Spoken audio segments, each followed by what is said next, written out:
Semua siap. Berdoa mulai.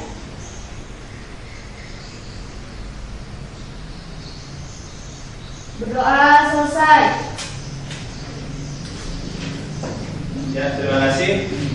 Semoga dengan doa kita semua kita diberi kemudahan, kesehatan, khususnya adalah mudah mencerna ilmu yang akan berikan untuk kalian semua.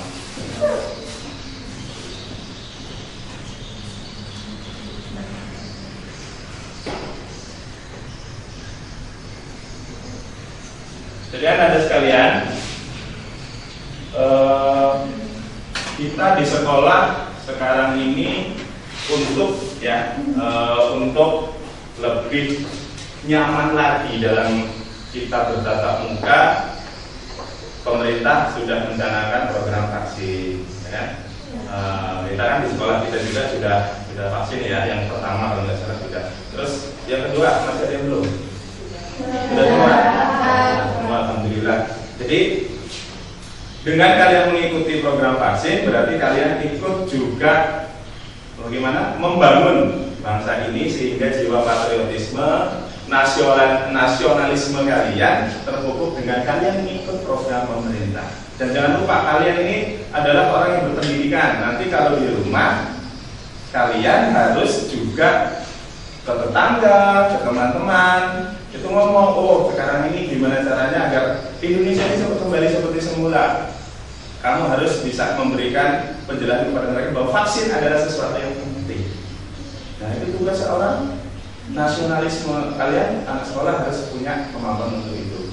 Karena di tengah masyarakat sekarang ini banyak orang salah persepsi tentang vaksin. Nah, kalian sudah dibuktikan bahwa siswa-siswa SMK Nusantara sudah divaksin dan nyatanya semua sehat, alhamdulillah bisa kita bertatap muka kembali di pelajaran ini.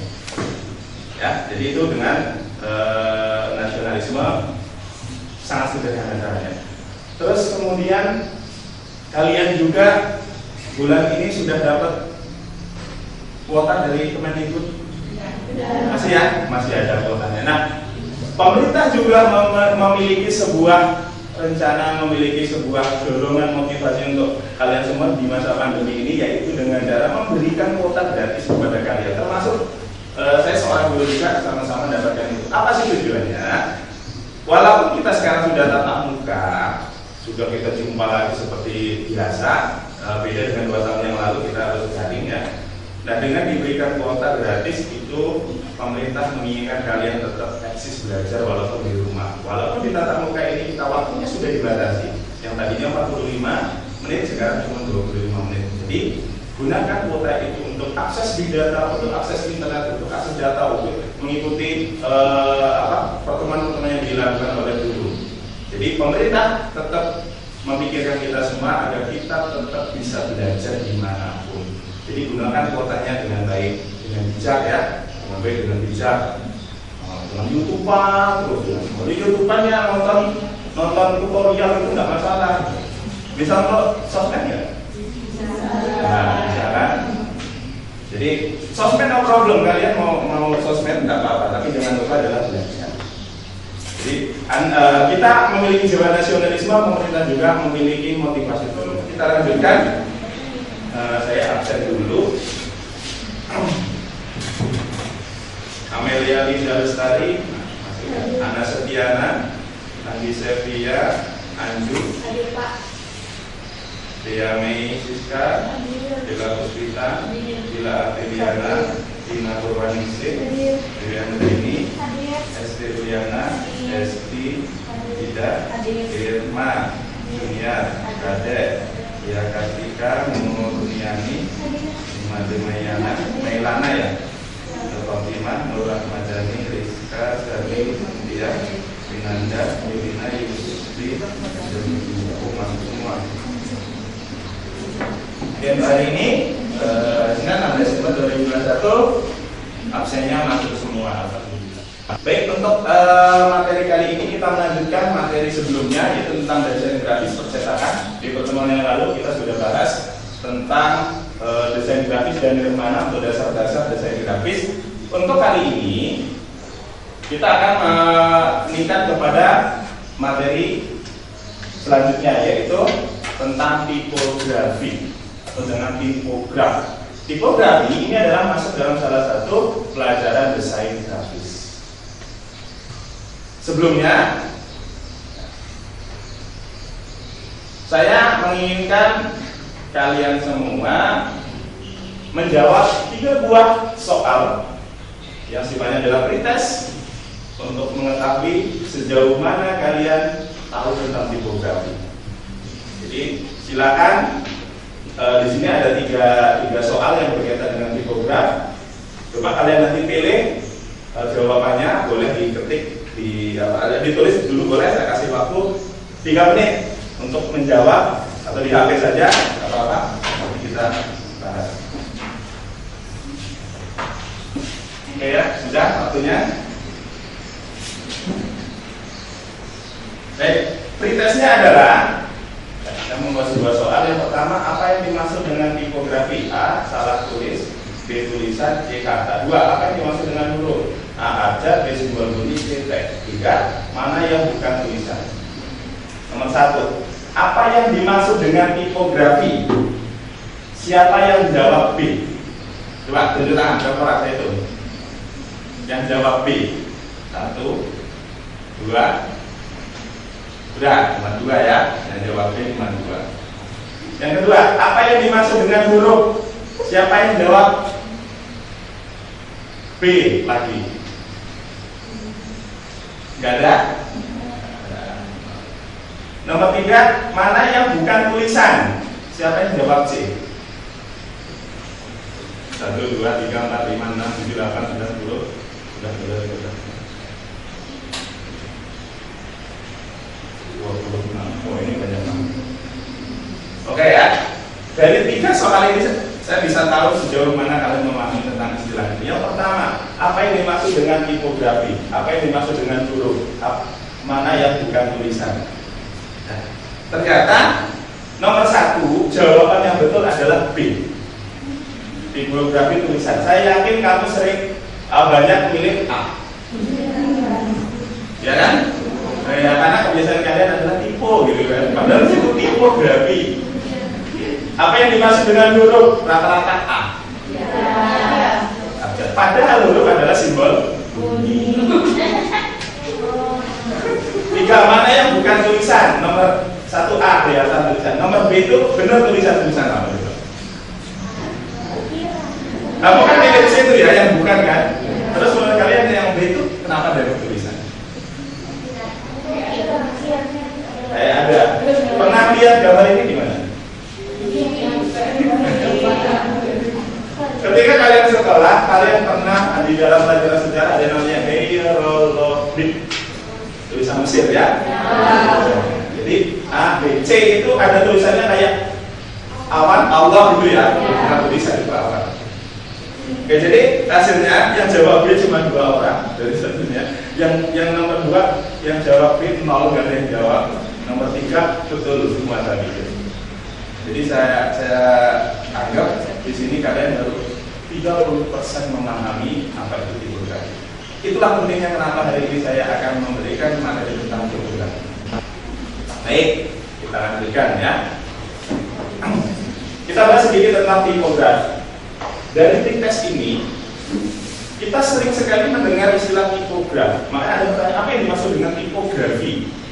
Kalian sering menggunakan istilah ini, maka kalian pilihnya huruf A, gitu kan? Salah tulis. Yang biasa terjadi kan, sorry deh, tipo gitu, atau kamu namanya apa, ngirim salah gitu, tipo lo gitu ya. Contoh tipe gimana coba? Contohnya?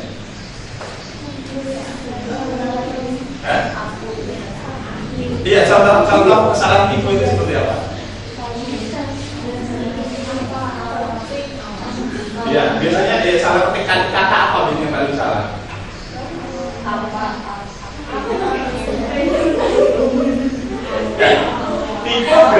Tipografi yang sering terjadi kesalahan tulis biasanya HP kalian itu menggunakan T9. Ya T berapa? Iya, T9, T9 kan?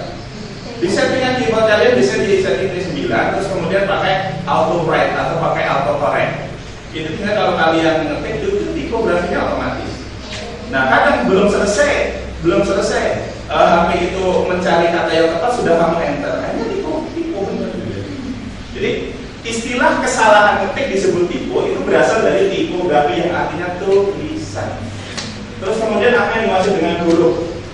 Huruf itu ya abjad, maksudnya huruf itu persamanya abjad. Jadi pertanyaan apa yang dimaksud dengan huruf atau abjad? Apa sih huruf? Huruf adalah simbol bunyi. Contoh huruf apa? A, B, C, A itu kan simbol bunyi dong. B, C, D.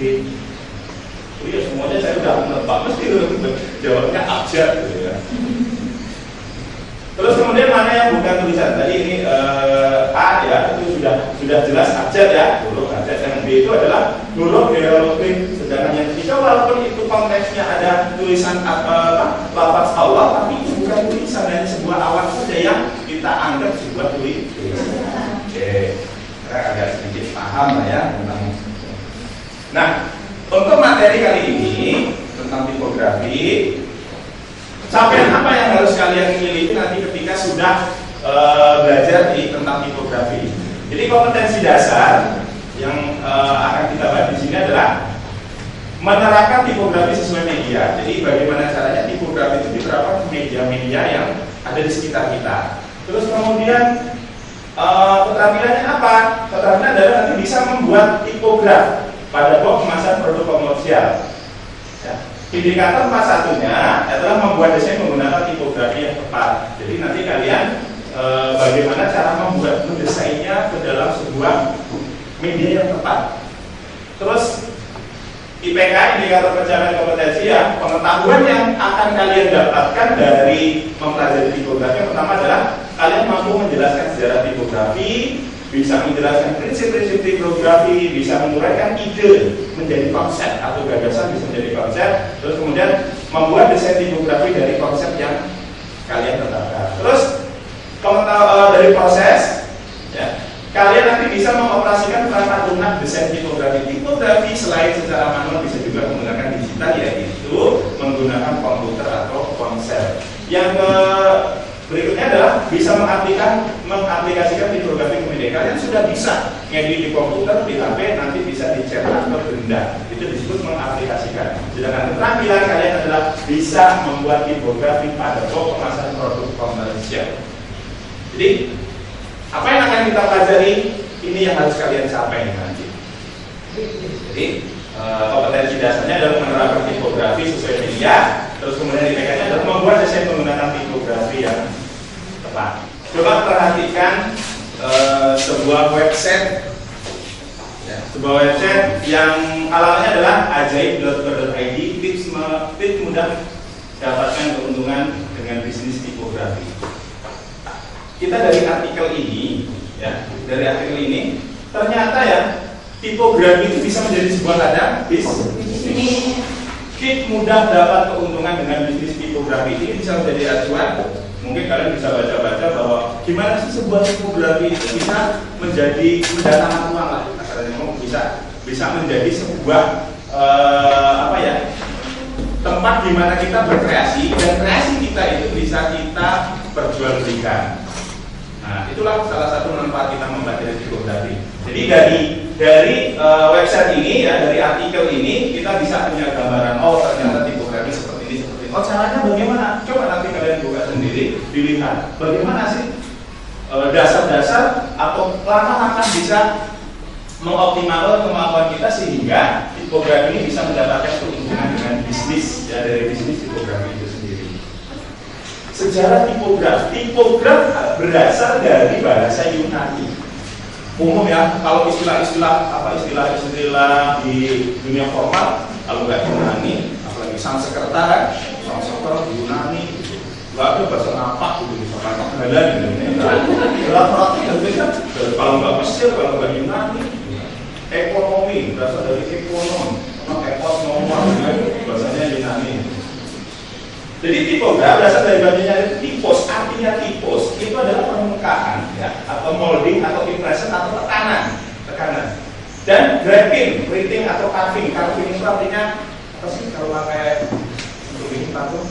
Pahat ya, memahat. Carving itu memahat.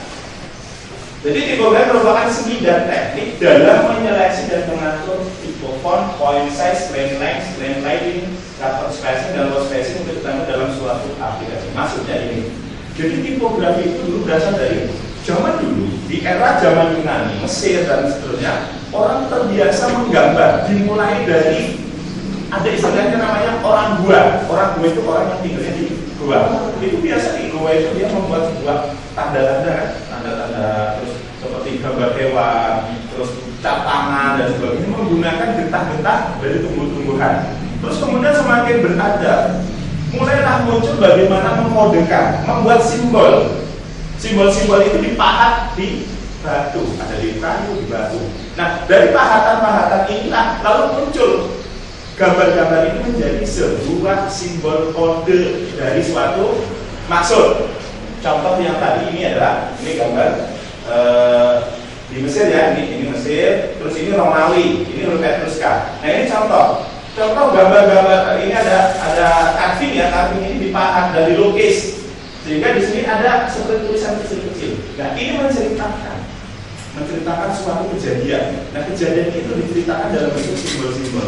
Nah dari simbol-simbol itulah kita mengenal dasar awal yang disebut dengan tipografi. Di Indonesia di mana bisa ditemukan di situ? Contoh di Candi Prambanan. Terus yang paling terkenal ada namanya Prasasti. Itu tadi terus di Batu kan? Ada yang namanya Prasasti. Jadi kalau Prasasti itu turunan batu gitu. Nah yang Prasasti kan mungkin dari batu gitu kan. Jadi kurang seperti jadi tipografi itu berasal dari awal bagaimana manusia itu ingin mensimbolkan, mengkodekan sebuah kejadian atau sebuah tanda ya. Bahasa itu gimana caranya diwakilkan ke bentuk. Sehingga di situ diistilahkan dengan istilah membuat tulisan, membuat gambar atau dengan pahatan. Berikutnya apa sih fungsi tipograf, jenis dan karakter? Fungsi utama dari tipograf adalah membuat teks berguna dan mudah digunakan. Jadi dengan kita orang itu membuat tipografi, membuat tulisan, membuat kode, intinya adalah untuk menyampaikan pesan. Kalau pesan sudah disampaikan, maka orang itu akan mendapat informasi. Jadi informasi didapat dari sebuah pesan. Pesan disampaikan menggunakan tipografi. Contohnya bagaimana? Ya kamu WA kan? Yang lucu lagi sekarang tipografi nggak harus pakai tulisan kok.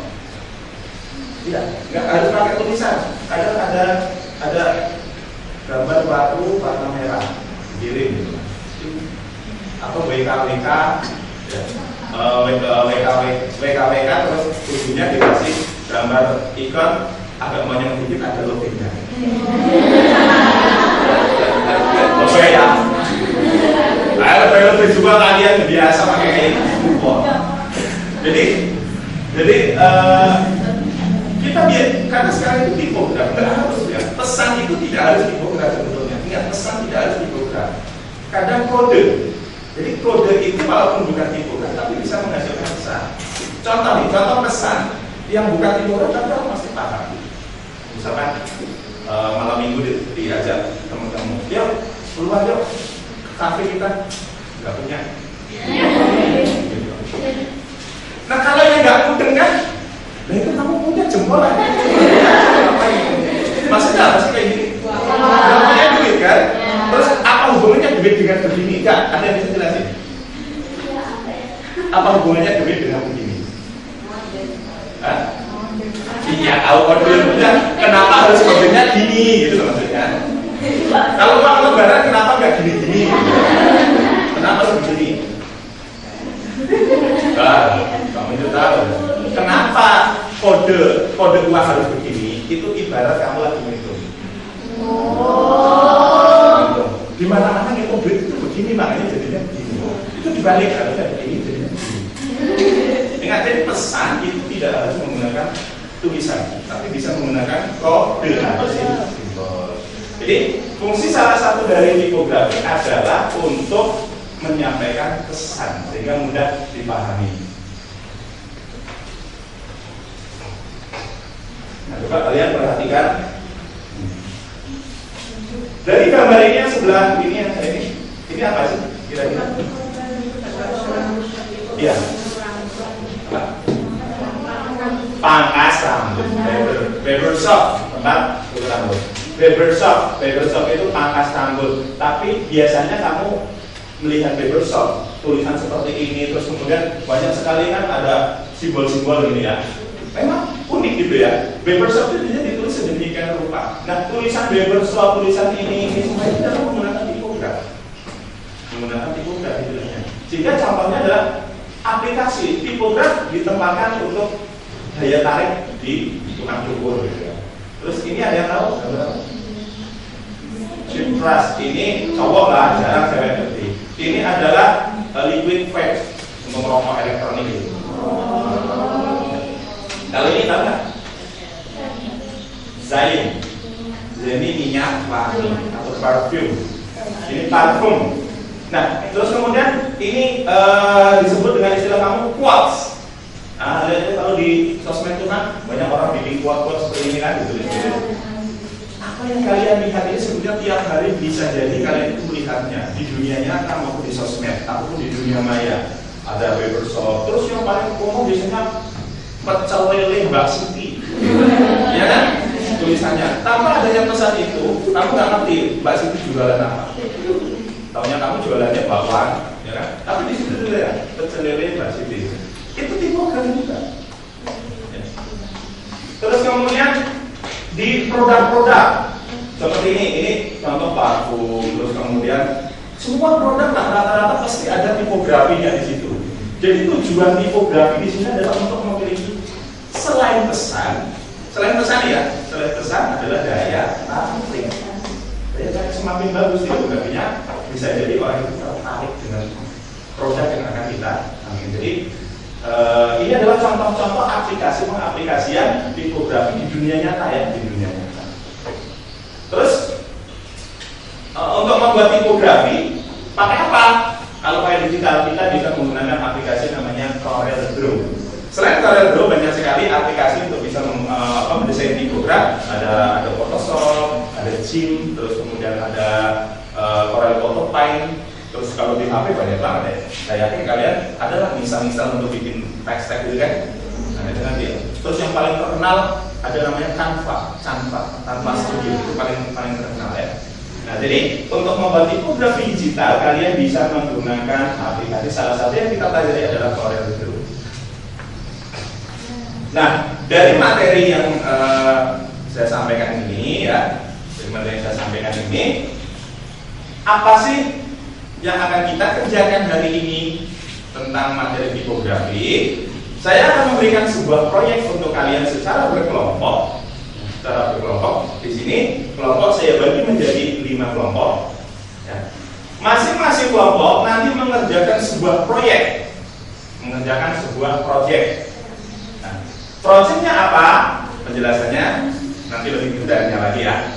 Nah, sekarang sebelum kita mengacu kepada mengacu tentang proyek tadi, saya ingin memastikan ada pertanyaan atau tidak?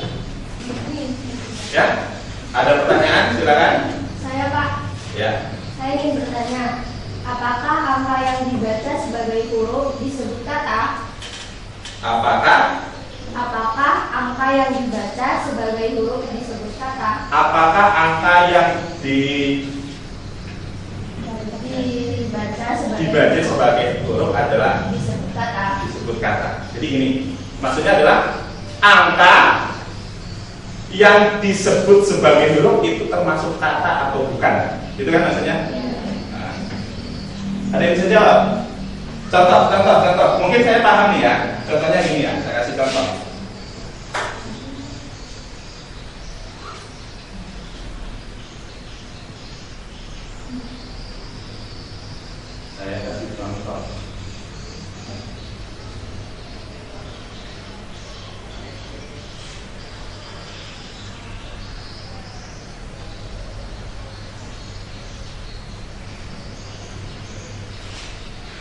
Oke, ini contoh mudahnya. Ini saya paham lah, maksudnya adalah seperti itu.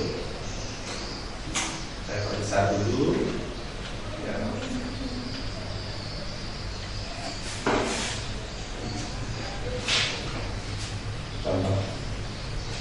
Kira-kira ini dibaca apa? Besi gigi gitu ya. Itu kan aneh sih. Aneh gak? Sebuah angka tapi disebut sebagai huruf. Jadi yang tadi pertanyaannya ini adalah, padahal tulisan sebenarnya adalah BE 519191. Jadi bacanya kan harus begitu. Harus kan ya? Ya.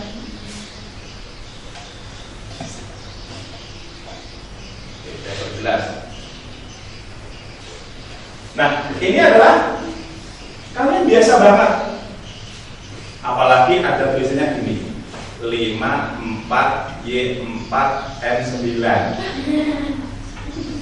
Nah, langsung nyambung kan? 54Y4N9. Langsung dia punya sayang.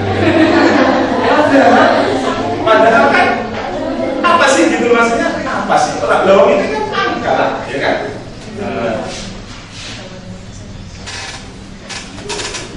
54Y4N9.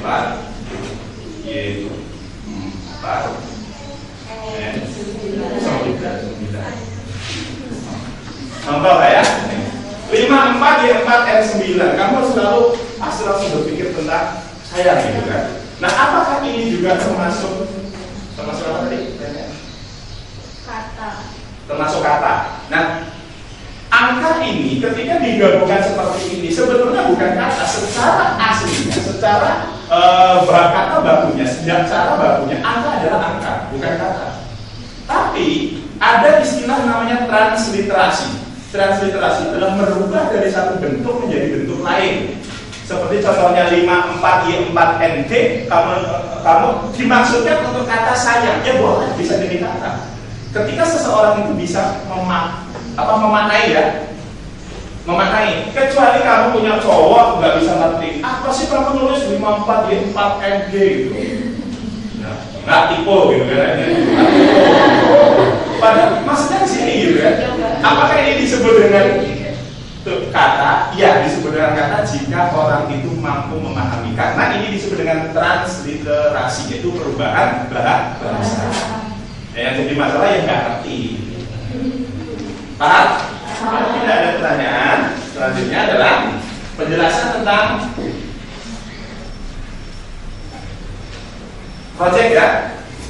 Nah, project tipografi kali ini adalah setiap kelompok, masing-masing kelompok, nanti 5 kelompok, ini membuat sebuah produk kemasan. Kemasannya saya tetapkan donat. Kemasannya donat. Kriterianya yang harus kalian buat adalah produk yang akan dikemas adalah kue donat berdiameter 5 cm. Jadi ya kira-kira lah donat umum lah ya, 5 cm. Terus kemudian tentukan sendiri ukuran kesesuaian box tersebut. Untuk box sudah saya set ya, nanti tinggal membuat tipenya saja. Satu box kemungkinan diisi oleh 4 buah donat, 4 atau 3. Terus box kemasan menampilkan nama merek, rasa, harga, komposisi bahan dan mutu dagang. Ingat, kan? Tipografinya akan ada di sini. Box kemasan menampilkan nama merek. Ya, kamu jualan sesuatu harus ada mereknya dong biar dikenal. Terus kemudian ada penjelasan rasa. Terus kemudian ada harga. Terus kemudian ada komposisi bahan dan kemudian ada slogan. Ada mutunya lah, kamu punya mutu dagangnya apa. Terus nanti bahan box ini akan dicetak nanti kalau sudah selesai, dicetak di kertas besi atau HBS dengan jenis sudah 8 balut GSM atau lebih. Nanti kita nyatanya saya siapkan ya alatnya. Terus kemudian desain awal dibuat dengan sketsa di kertas. Nanti di LKPD, lembar kerja tugas kalian atau lembar kerja yang akan saya berikan, kalian membuat sketsa dasarnya dulu untuk sebagai acuan nanti membuat secara digitalnya di CorelDRAW. Nanti kalau sudah kalian berembuk dengan teman-temannya mau modelnya apa gitu kan, itu nanti di LKPD sudah ada bentuk boxnya. Kalian tinggal merancang ininya saja, merek, rasa, harga, komposisi, bahan dan mutu. Terus kemudian desain box dibuat menggunakan aplikasi CorelDRAW.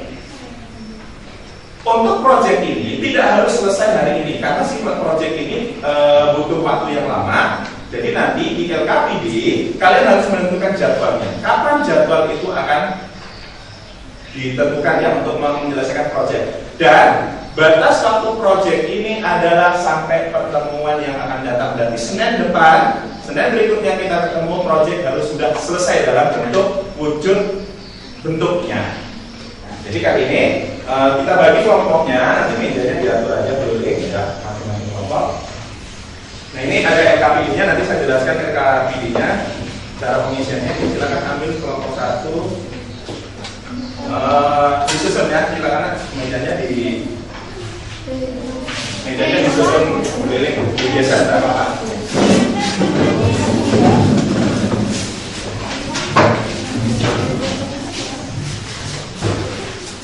Ada 3 kolom ya, pikiran 1. Jadi mulai dari hari ini terus besok. Pengumpulan informasi boleh hari ini dan besok. Terus proses pembuatan sketsa blueprint buat kemasan. Pembuatan sketsanya berarti hari ini. Terus kemudian pembuatan desain kue donat di aplikasi CorelDRAW hari ini dan hari terserah kalian. Dan berapa hari Jumat. Jadi tanggal 6 dengan tanggal. Terus publikasi hasil proyek. Kalau sudah selesai itu tanggal publikasinya.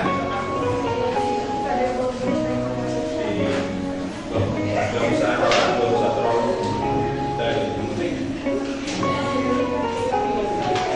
Tahu nggak? Itu loh apa? Alat pembakaran itu.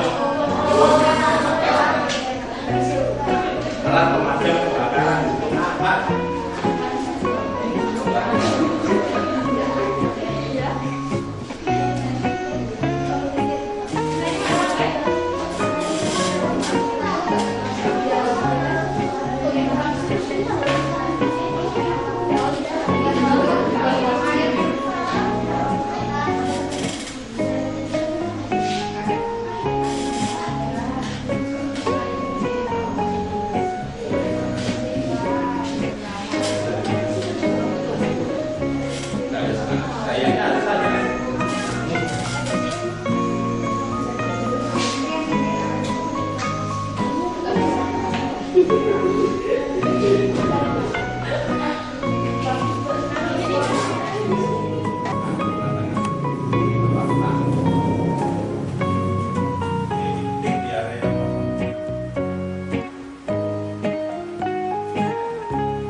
Untuk kali ini saya mohon perwakilan dari kelompok 1 ya.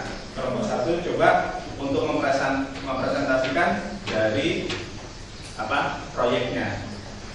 Tadi siapa? Ya. Silakan Andi sama siapa dibantu. Kita presentasikan hasil dari pengerjaan proyeknya.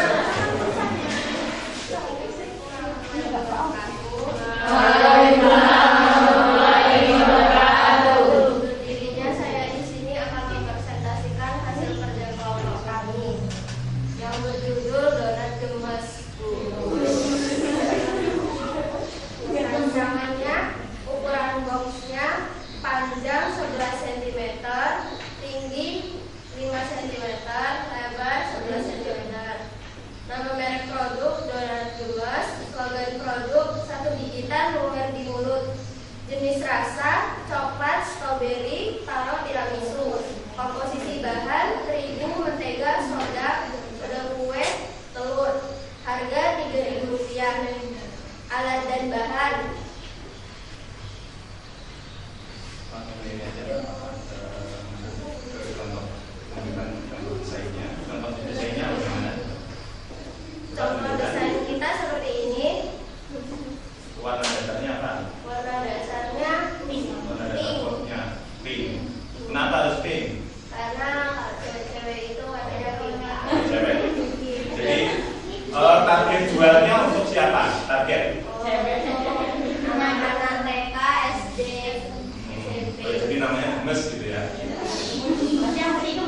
Slogannya tadi apa slogannya? Slogannya tadi satu gigitan lumer di mulut.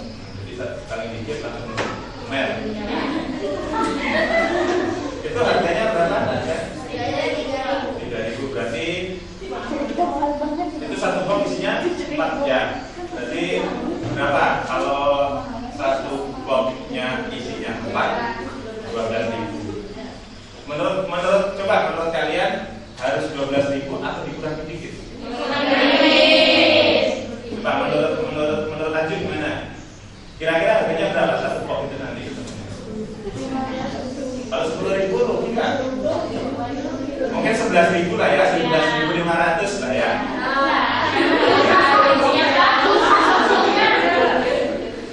11.500 deh, cocok ya. Ini nggak ada kesimpulannya. Kesimpulannya gimana? Nomor 1. Kesimpulannya dari hasil proyek yang kami buat itu dengan menguasai tipografi kita dapat mengaplikasikan ke media untuk tujuan komersil. Oke ya, benar. Sampaikan kami Waalaikumsalam warahmatullahi wabarakatuh. Nomor 2, nama produknya Donat Bakery ya. Slogannya lebih hangat, lebih nikmat. Jadi kalau udah dingin, gak ada nikmat-nikmatnya ya. Kalau udah dingin, gak ada nikmat-nikmatnya. Oke, untuk kelompok 3, nama merek produk Donat Nusa. Slogan donat cantik mantul. Mantuliti. Wah, mau tambahin mantuliti. Oke. 4, nama produknya donat Eco. Tahu Eco? Eco bahasa Jawanya? Enak. Jadi Eco itu enak. Slogannya nyos rasanya. Itu jadi kalau makan langsung nyos gitu. Ya masih baru makan langsung dimakan Pak. Nama produk nomor 5, donat lembut serbu. Slogan lembut dan lumer di mulut. Udah lembut lumer tadi ya. Jadi bagus ya untuk pemilihan slogan, pemilihan merek, model desainnya, sketsanya, oke. Terus nanti tinggal diteruskan lagi dan untuk evaluasinya, ya pengerjaan evaluasi di sini sudah dikerjakan semua, nanti saya koreksi. Terus untuk evaluasi mandiri nanti akan kalian kerjakan masing-masing, bukan per kelompok ya, masing-masing melalui Google Form, ya, melalui Google Form. Dan sekalian itulah materi kita hari ini dengan harapan semoga apa yang saya sampaikan, materi yang saya sampaikan, proyek-proyek yang akan dikerjakan kalian bisa menambah wawasan, bisa menambah ilmu pengetahuan untuk kalian dan nanti diterapkan di dunia nyata ketika kalian tidak lagi di sekolah atau berada di luar sekolah. Punya ide bisnis, punya ide ingin jualan, punya ide apapun, dengan memahami ini insya Allah kalian bisa memiliki dasar untuk produk yang lebih bagus. Nggak harus produk tipografi, nggak harus produk, tapi bisa juga untuk jasa. Kira-kira bermanfaat atau tidak materi hari ini? Baiklah ya. Mohon maaf apabila dalam menyampaikan materi ada kekurangan, ada mungkin kata-kata yang kurang baik dari saya. Saya mohon maaf yang sebesar-besarnya. Marilah kita sama-sama kita tutup materi hari ini dengan baca hamdalah. Alhamdulillah. Akhir kalam, wabillahi taufiq. Assalamualaikum warahmatullahi wabarakatuh.